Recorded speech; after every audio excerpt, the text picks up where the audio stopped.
some recent studies have shown that children brought up by two lesbians do better than their classmates across a range of measures. Is that a surprise?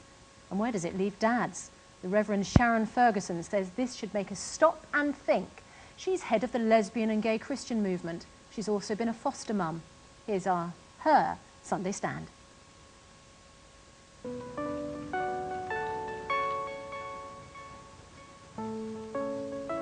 I believe it only makes common sense that lesbians are better parents.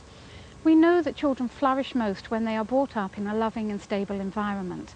And research has shown that it's predominantly the female parent that provides that stability.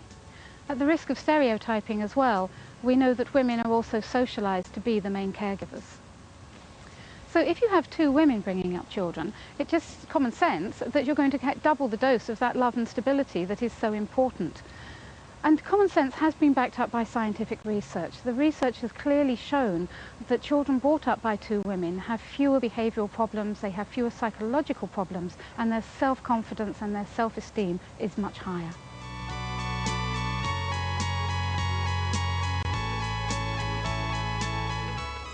I myself have been a registered foster parent for many years, and also been in a relationship where there were 4 children, the youngest of which is now 22. And she's an MA qualified professional and has been in a steady relationship for the last 6 years with the man she intends to marry. Yes, children of lesbian parents are likely to be teased and bullied because their family makeup is different from the majority. But then what child doesn't get picked on for some reason or another, whether it's because they wear spectacles or because they have ginger hair or they have spots or whatever? It used to be that children of divorced parents and single parents would be picked on. Now that's commonplace. And so it's up to us to educate our children that families come in all shapes and sizes, not just a mummy and a daddy, 2.4 children and the red setter. Well, Douglas Murray alongside me here is gay and takes issue with that argument, but what do you think? Can lesbians make better parents? If you have a webcam, go to our website now and click on the video call link to join the discussion this morning. You can also make your point by phone, by text, you can email us or contact us online, and all the details on the screen. And Douglas, I'll come to where you take issue in just a moment, but Reverend George Hargreaves, Reverend Sharon Ferguson describes a double dose of female love and stability. It sounds like the perfect recipe for parenthood, doesn't it? In her piece there, she used the word common sense 3 times. Mm-hmm. And if ever there was something that was not common sense, this is it. It goes against the natural order of things that you would want to say that 2 women are better than a man and a woman bringing up a child. Mm-hmm. It's not common sense, it's nonsense. And I don't know which study that you're... showing, is it? The research over thousands of years of nurture of children will show you that as God intended, you have a mother and a father to nurture children and give the certain things that come from a male input and the certain things that come from a female input into a well-balanced human being.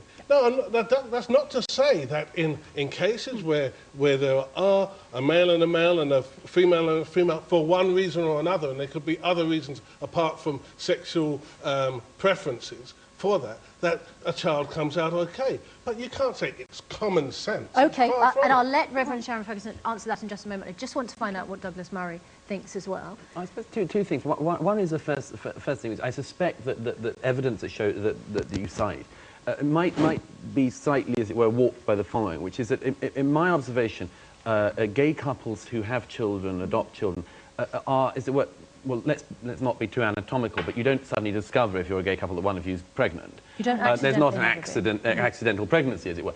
Gay parents tend to have thought about it for a long time, to have planned for it, a lot of expense at sometimes. So to that extent, it's more likely the child is going to be prepared for in that way. Yeah. But there's a second thing, I suppose, is just a tactical thing, as it were, which is I have a problem with your thesis, which is this, is that gay equality was argued precisely for that equality, not worse than anyone else and not better than anyone else. And to that extent... Would you rather to be able to say gay parents can make great parents and leave it at that? Absolutely, rather absolutely. Than better? They can be as good as caring, but I think it's an insult to the straight community, as it were, across the country. 2 very very distinct perspectives there, Reverend Sharon Ferguson. How do you respond? If I can deal with Douglas's point, first of all, I would absolutely agree that, which is what I was saying at the end of my argument there, is that families come in all shapes and sizes, and all sorts of families can be absolutely wonderful and positive. And I'm certainly not saying that heterosexual families are bad in any way, shape or form, and I'm not saying that two gay male parents would be bad either.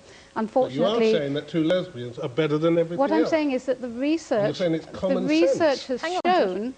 has shown that children brought up by two women, by two lesbians, are actually psychologically more stable and have fewer behavioural problems. Now, I think there's a lot of reasons for that to be the case, and I think part of that is, one, what Douglas was saying, that usually when a gay couple take on the responsibility of parenthood, they have given an awful lot of thought to that process, and they are prepared to put an awful lot of energy into it. It doesn't happen by accident. A lot of heterosexual families come about by accident. That's the nature of things. Well, Reverend George Humphreys, you must support a study which shows that any parents show good attributes as parents. I mean, we can learn from any study, can't we?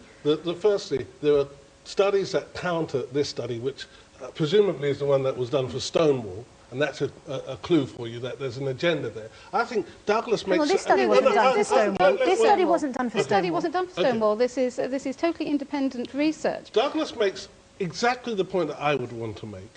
There's been a fight for gay equality. And Christianity talks about equality. God is not a preferrer of persons. Equality is something that we go for. The church is.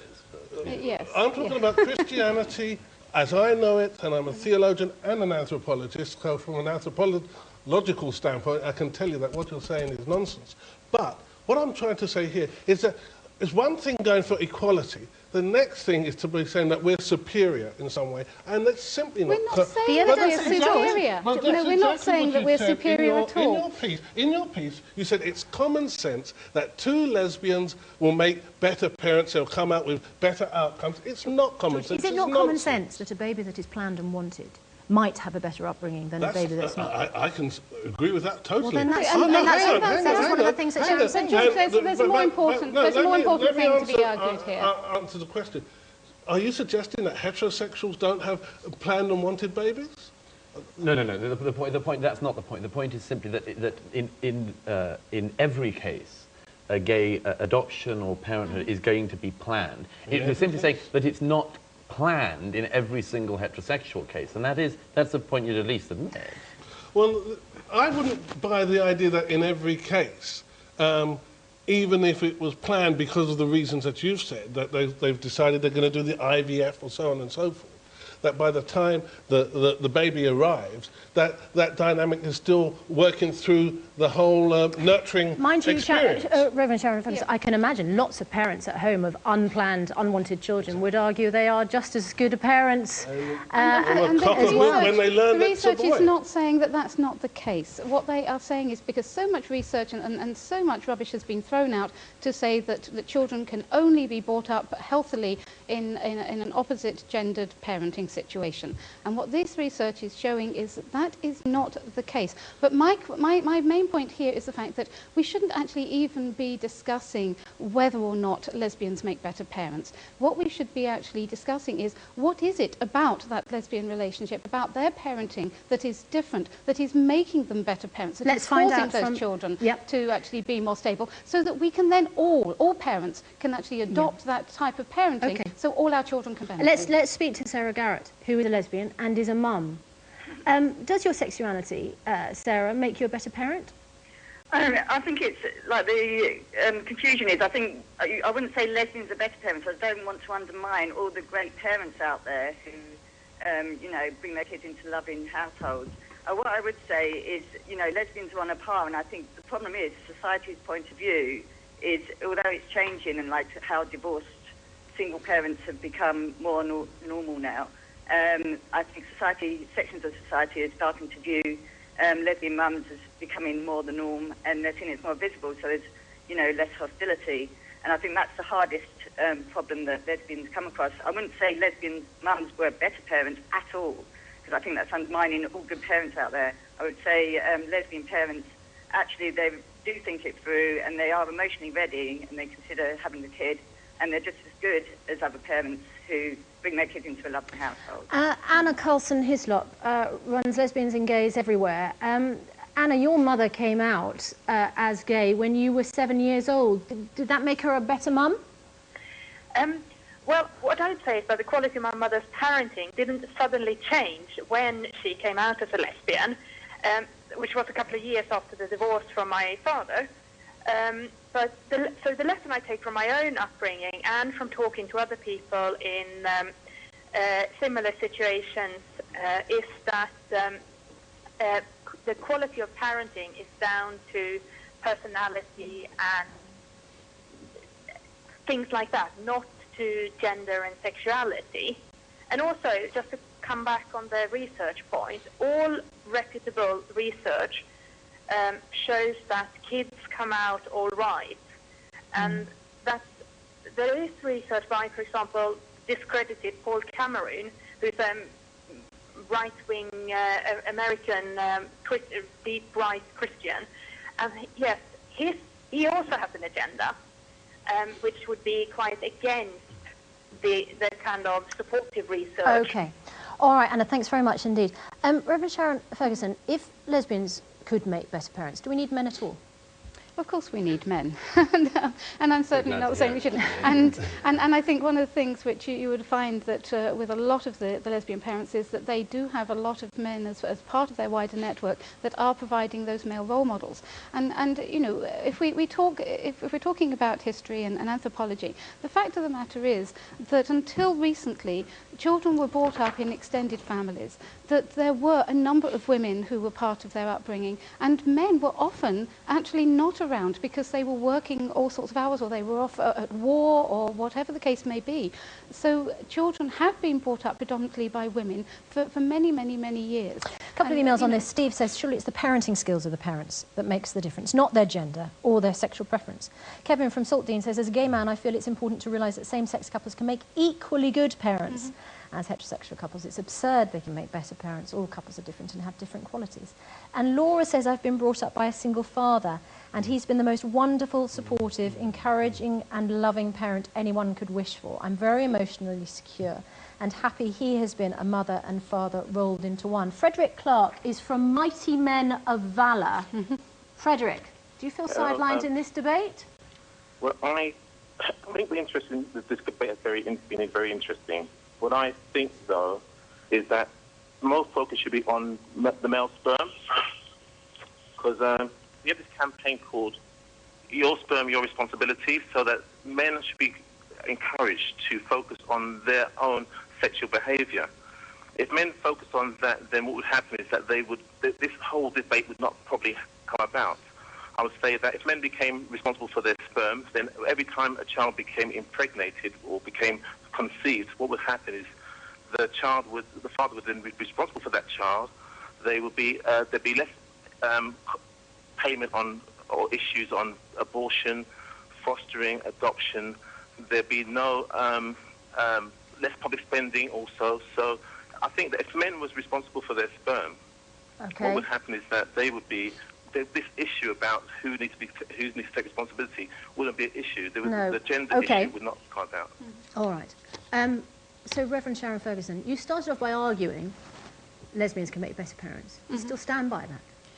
I stand by the principles behind it, that what is important for any parenting are to have a loving, stable environment. And what you find with lesbian parents is that they are more likely to provide that loving, stable environment. That does not preclude other couples from providing that, or single parents from doing so. And I think what the research has clearly shown is that it's that loving, stable environment that is the important thing, and therefore couples of any gender can provide that. So please, don't discount lesbian parents or gay male parents. And you can continue that debate on our website.